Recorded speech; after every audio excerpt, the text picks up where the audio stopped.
Orang tua yang nggak pernah puas. Sugoi.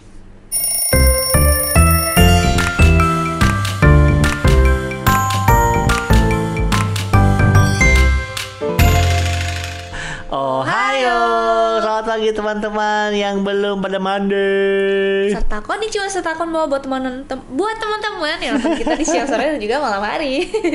Kembali lagi bersama saya Oni-chan. Dan saya Oni-chan. Oni-chan. Ya. Kita mau ngapain hari ini? Hari ini kita mau baca email dari teman-teman semuanya. Oke, mari kita sesi curhat online. Dari Nonem. None, oke. None. Virtual hub. Selanjutnya dari Cynthia, umur 27. Oke. Yang selanjutnya, hai, panggil aku Vi aja ya. Hai Vi. Aku berasal dari keluarga yang lengkap. Aku anak kedua dan aku punya kakak laki-laki. Oke. Singkat cerita, aku ngerasa mama nggak sayang sama aku dan lebih sayang sama kakak. Sejak kecil, kalau aku tidak bantuin mama, aku pasti dimarahin dan disindir. Sedangkan kakak tidak disuruh apapun, dia tidak dimarahi. Jika kakak pulang kemalaman, mama langsung ke dapur buat masakin kakak makanan. Sedangkan saat aku pulang kemalaman, karena ngerjain tugas di rumah teman, mama selalu sudah tidur dan tidak peduli aku sudah makan atau tidak. Padahal kakak suka memarahi mama jika mama ngelakuin hal yang kakak nggak suka. Dan mama hanya diam, lalu mama akan melampiaskannya ke aku. Papa aku orangnya temperamen. Jika papa sedang marah, papa bisa memarahi semua orang. Apalagi saat mama kena imbasnya. Mama bisa melampiaskan marahnya ke aku. Ya ujung-ujungnya aku dimarahin juga. Aku capek kak, aku beneran capek. Aku selalu diberikan kebebasan untuk memilih, tapi kebebasan itu cuma harapan palsu. Contohnya, saat aku memilih kampus, aku bebas memilih, tapi saat aku sudah memilih kampus A, dikomplain segala macam. Aku pilih kampus B, nggak boleh, dan lain-lain. Dan ujung-ujungnya harus masuk ke kampus yang orang tua suka. Kakak aku sendiri suka menginjak-injak aku dari kecil. Sakit tuh. Aku dibeliin laptop sama papa, dia langsung nyindir-nyindir aku, dibilang anak manja. Padahal dia dari dulu gonta-ganti HP dan laptop, terus aku nggak ada protes apa-apa. Aku pernah stres banget saat SMA dan udah coba buat bunuh diri dengan makan obat dalam jumlah banyak. Aku dibawa ke rumah sakit dan sayangnya aku masih tertolong. Aku kemudian dibawa ke psikolog dan saat di rumah aku dijaga ketat sama orang tua aku. Saat itu aku merasa senang karena aku merasa orang tua aku sayang sama aku. Tapi waktu berlalu, keluarga dan orang-orang di sekitarku kembali seperti dulu lagi. Aku udah capek banget kak, rasanya tiap hari aku pengen mati aja. Memang katanya bodoh kalau bunuh diri, tapi aku akan ngerasa lebih bodoh lagi kalau harus bertahan di kondisi begini. Aku udah gak tahu harus ngapain. Aku ngerasa terpojok, aku ngerasa kosong. Gak ada hari dimana aku gak nangis. Bahkan sambil nyetir aja aku bisa nangis. Aku selalu menangis sebelum tidur. Aku suka tiba-tiba nangis. Hatiku suka sedih saat melihat sebuah keluarga di tempat umum. Aku nggak tahu kenapa. Makasih ya kak, udah mau baca curhatan aku. Aku udah nggak tahu aku mau curhat siapa. Curhat ke kita dong, Vi. Curhat ke kita. Oke. Jadi Vi. Oh my god, aku jadi sedih. Vi.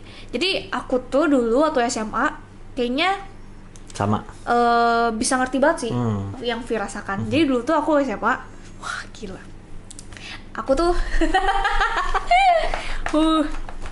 oh my god, wah,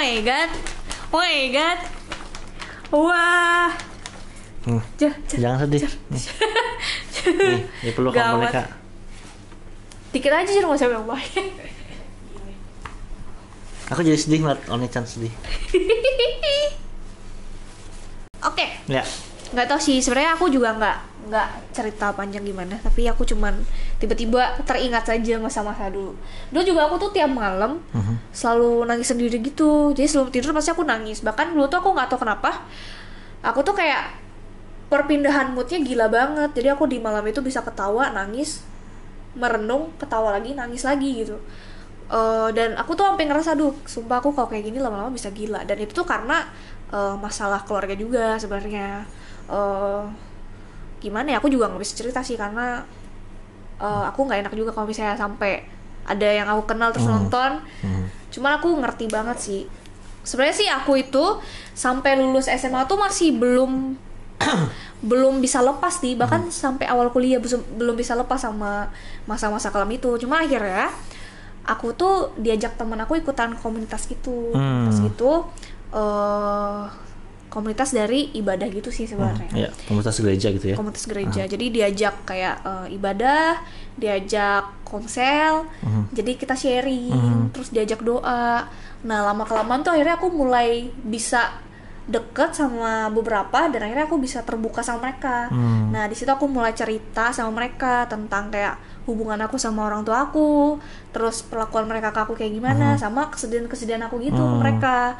Nah, pas aku udah mulai terbuka gitu, aku jadi ngerasa kayak oh ada yang mau dengerin aku loh, ada yang mau peduli juga sama aku, dan di situ mereka bantuin aku, doain aku, terus kayak mereka juga sering nguatin aku segala macam, dan bahkan mereka ajarin aku buat bisa tetap bangun relasi yang bagus sama keluarga aku.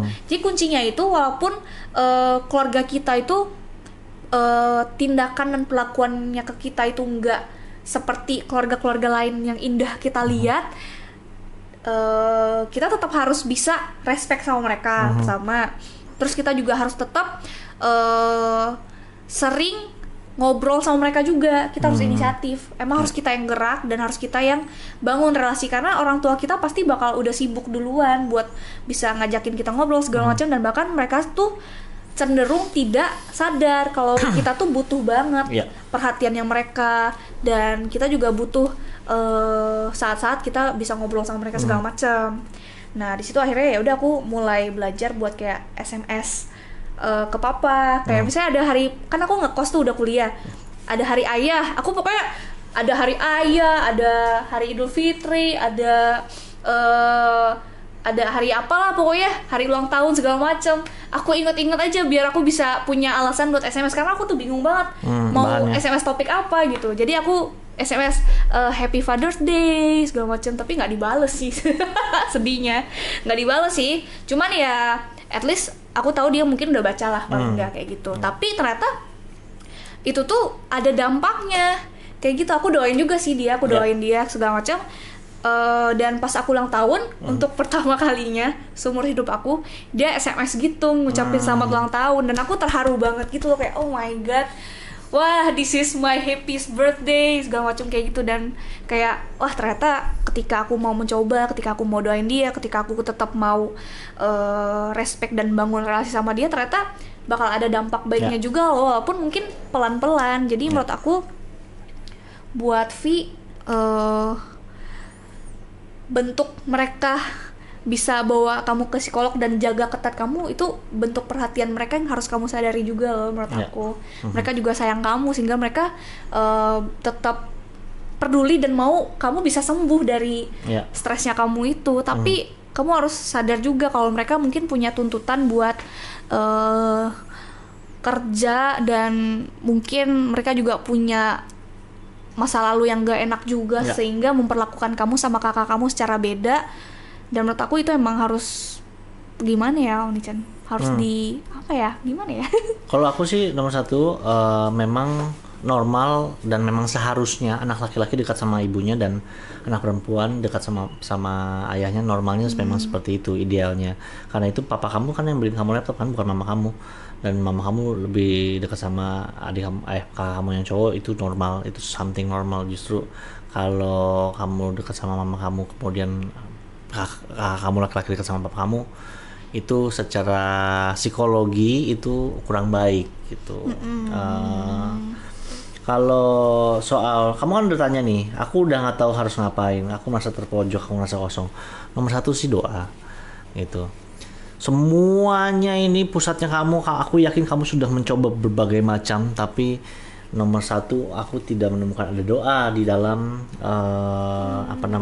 email kamu ini. Mungkin itu yang harus kamu lakukan, karena itu belum kamu lakukan. Dan One-chan pun dengan berdoa jauh lebih ada pemulihan dalam hidupnya. Jadi nomor satu memang berdoa, dekat sama Tuhan, percaya bahwa Tuhan tuh selalu baik sama kamu. Dunia bisa jahat sama kamu, orang tua kamu mungkin bisa jahat sama kamu, orang terdekat kamu bisa mengkhianati kamu, tapi kalau kamu berpegang sama Tuhan, kalau kasihnya Tuhan itu tanpa syarat, kasihnya Tuhan itu pasti baik.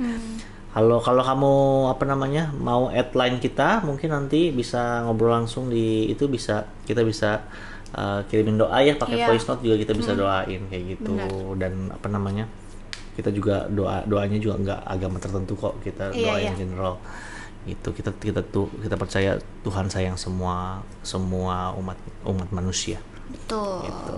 Oke ya, jadi semangat. Semangat, Vi. Percaya kalau apa namanya, minimal kamu punya kita berdua sebagai fans. Oke. Semangat. Oke, nggak boleh bunuh diri, nggak boleh galau-galau. Benar. Kalau mau nangis secukupnya, habis nangis jangan lupa doa. Iya. Habis doa hati lebih tenang, baru bisa tidur. Karena pasti Pokoknya setiap kali ada pikiran buruk, ada pikiran itu doa. Ya, Pokoknya betul. karena malam itu adalah paling berat. So, saya pada saat lagi drop-dropnya juga, setiap malam is a very hard night. Jadi setiap kali ada pikiran jahat, ada pikiran sedih, ada pikiran yang menuduh diri kita, ada pikiran yang menuduh orang lain, doa gitu. Ada udah selesai doa nih gitu, udah mau tidur, pikiran melayang-layang lagi, ada kesedihan yang mau datang, doa lagi. betul.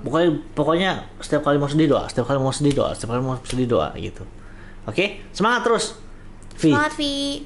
Oke, Oke. kalau gitu itu aja buat hari ini. Semoga bisa membantu kalian semua yang udah ngirimin email. Kalau gitu, sampai jumpa. Jangan lupa tersenyum dan Jane. Jane.